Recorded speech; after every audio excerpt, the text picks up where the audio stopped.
So Christopher Laderer, President and CEO of Barber of Louisiana. What is the first thing you do when you wake up in the morning? First thing I do when I wake up in the morning is exercise. Coffee or tea? Coffee. Most prized possession? My relationship with my daughter. Favorite holiday?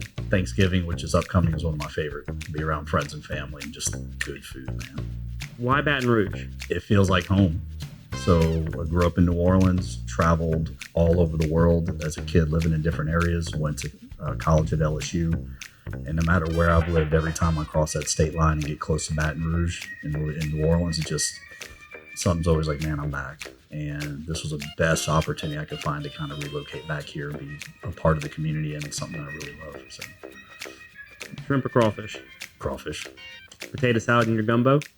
No. That's the right answer. Apple or Android? Apple. Best advice received by someone? I think the best I've ever heard from a lot of people is listen authentically and react authentically. Biggest influence in your life? Probably my dad. My dad and my grandfather. So, yeah, they've taught me a whole lot. Just not only how to treat people and how to behave, but how to prioritize the things that are really important. And also just how to work for the things that you believe in. And, just to always get back up and keep fighting. Morning person or night owl? Both. Ooh, you just never sleep? No, my mind's 100 miles an hour. And if it's thinking and problem solving, I don't sleep. But also, ever since I was a kid, I don't require a lot of sleep, man. I can go to bed at 1, 2 in the morning. I can be up at 5 or 6, function all day, do everything I need to do. And that's how I live my life, right? My team tells me, like, Chris, you've got to slow down. You got too much energy. But I love it. Like, I don't know any other pace, right? And so I'm working on relaxing it a little bit. But yeah.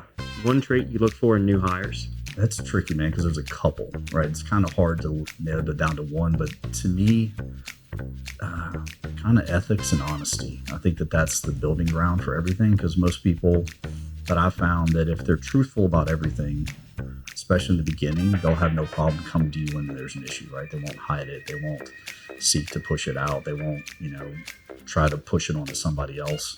To me, that really screams accountability.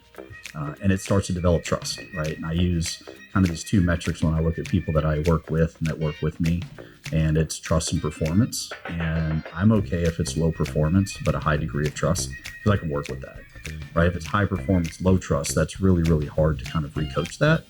But that means if I don't trust you, there's a good chance that the rest of the team may not, or that our clients or our other partners don't.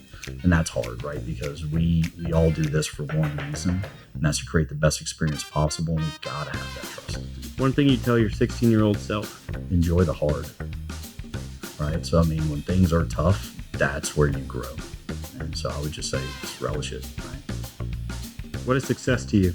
Success for me, I've always kind of defined in the reactions that I get to create in others, right? And so when the team around me or the clients we deal with or my family or anybody else, when they're raised up, when they're success, when they feel light, I feel like that's when I've been my most successful, right? Because my number one role in life, whether it's as a dad, whether it's as a partner, whether it's as, a boss or an employee, whatever that is put people in the best position to be successful and make sure they have the tools to do so.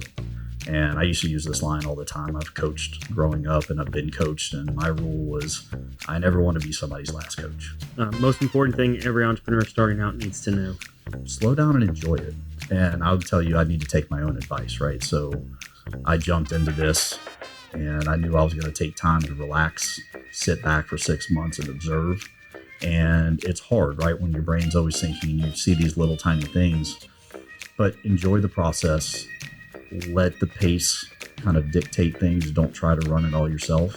And just slow down and enjoy it. The good and the bad. Like, we only get to do this once, right? And hopefully if we do it right, that's it, right? And so we get to build it up, but we aren't doing this for us, right? We're doing this for everybody around us. And they have to be a big part of that process. So we got to slow down, we got to listen, we got to pay attention. And we also have to be able to just kind of wad up a piece of paper that's got our idea on it and toss it behind us and say, that was bad. I just didn't know what I didn't know. Let's rewrite that. Christopher Laderer, President and CEO of Barber of Louisiana. Christopher Laderer, President and CEO of Barber. This is how I work.